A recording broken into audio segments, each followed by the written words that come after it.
eo anatrehan'izay raharam-pirenena izay hatrany nitondra ny fomba fijeriny mahakasika ny fanahina amin'ny mety sy ny etraketraka ny vahiny amin'ny fananam-pirenena ny antoko AMF 3 FM ny mahakasika ny fikasana ampizarazara ny tanàna Antananarivo nitondra ny fomba fijeriny ihany koa ny filohany zany antoko izany.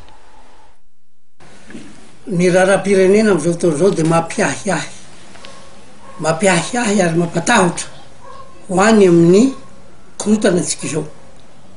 Korotana vokatry ny faneketsika lembenana ny ataony vahiny.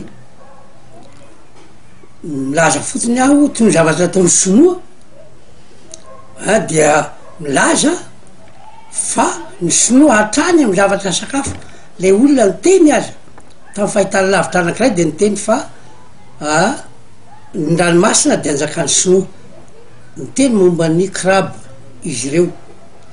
Ka zay zavatra zay de hoe Sinoa tia anjakazaka eto, ary tsika koa te hiakina tanteraka amin'ny Sinoa.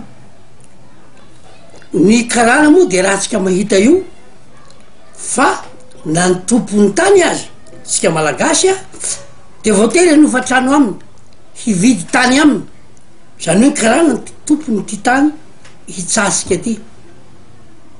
Ary ny frantsay moa dia mazava loatra fa tsika manaiky lembenana amin'ny fanjakazakana eto amin'ny firenetsika. Mijery koa ny zavatra misy eto an-drenivohitra izao, ifamalina ny oera zaraina enina ve sa atao tokana ve. Ny tenako manokana dia mieritreritra fandao atao tokany io hoe révérend hilatsaka mera Antananarivo miray.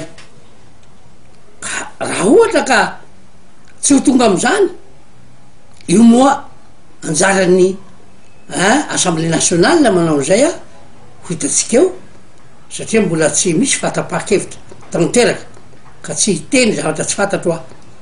Ary de eto de milaza ho retany ho rendanitra fa tsy mendrika ty firenetsika ty nisy ny fanavakavahana